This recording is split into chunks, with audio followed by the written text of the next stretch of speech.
Happy Hour 1FM, Noah en onde. Et le lundi, Noah nous rejoint pour débriefer l'actualité suisse de la semaine à la sauce québécoise. Noah, c'est à toi. On commence avec un homme qui a été amendé pour avoir balancé des fleurs à la bordure d'une forêt. Et apparemment, c'est illégal. Je le savais pas. Et merci à lui. Parce que c'était dans mon top 3 d'endroits pour jeter des fleurs séchées. Compost, poubelle et forêt, ça me semblait logique. Mais apparemment, non, c'est pas bon pour l'environnement de jeter ces fleurs séchées-là. Okay. Et comme tout, il faut qu'une première personne fasse une erreur pour qu'on sache que c'est une erreur. Genre la première personne qui a fait un tartare au poulet.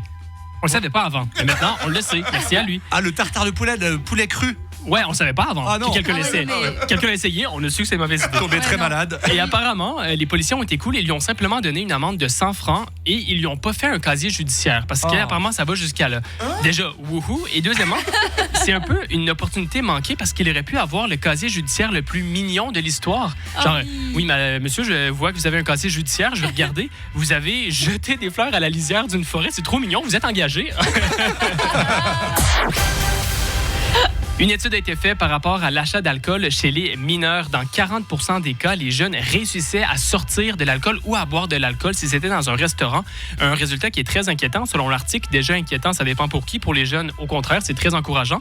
Et ils en parlent comme si c'est un problème grandissant, mais j'ai l'impression que ça a toujours existé, des jeunes qui essayent de sortir de l'alcool. On avait tous dans notre groupe d'amis, le mec qui avait déjà une barbe d'adulte à 9 ans et demi. T'es là, what Barry White? T'es là, et justement, tu sais, pour faire les études, évidemment, ils engagent des mineurs qui demandent essayer d'aller acheter de l'alcool. Et ça devient officiellement, pour moi, le meilleur job étudiant au monde. Genre, t'es payé pour aller essayer d'acheter de l'alcool et tu réussis à 40% du temps. Win-win-win.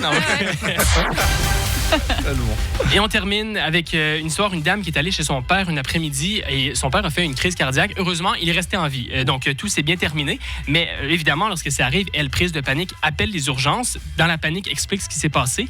Et le répondant lui répond « Madame, calmez-vous, sinon je vais raccrocher. » Déjà, mec, change de métier. Et évidemment, elle, suite à ça, et ça s'est terminé, elle s'est plainte par rapport à ça. La direction s'est excusée comme quoi ça arrive pas souvent. Yes, heureusement. Et déjà, il voulait dire quoi? Genre, mais le service à la clientèle, c'est pas facile. C'est quoi la prochaine étape? Il y a une voix enregistrée avant qui te demande de te calmer. Genre, merde, mon appart brûle, il faut que j'appelle. Vous avez bien rejoint le service des pompiers. Avant de transférer votre appel, veuillez prendre quelques respirations avec moi. Ouais, ben mon appart brûle, mais OK. Expirez. Mon appart brûle toujours, mais OK. Maintenant, si votre feu est urgent, appuyez sur le 1. Oui. Si vous pouvez attendre, appuyez sur le 2. Et pensez à rester calme. Toujours calme. Mon appart brûle, mais OK. Juste après un mot pour notre commanditaire. Non, c'est bon. Là. Donc là, non seulement j'ai peur que mon appart brûle, mais j'ai peur qu'on me manque de respect quand je suis en train de brûler. Bref, sur ça, je vous souhaite une bonne semaine. Merci beaucoup, bravo Noah. Mais c'est vrai que c'est fou cette histoire. T'imagines, t'appelles, vraiment t'es en détresse et tout. Faut venir tout de suite. Chez mon père qui fait une crise cardiaque et tout.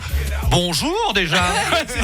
Ça va, hein? Ok. C'est quoi le mot magique? Merci. Enfin, merci. Il est trop fort, Noah. À chaque fois, il trouve les infos là qui nous sont un peu passées sous le nez comme ça pendant le week-end. On te dit merci. On te souhaite également une bonne semaine puisqu'on te retrouve lundi prochain. Exactement. Bonne semaine à tout le monde. Ciao.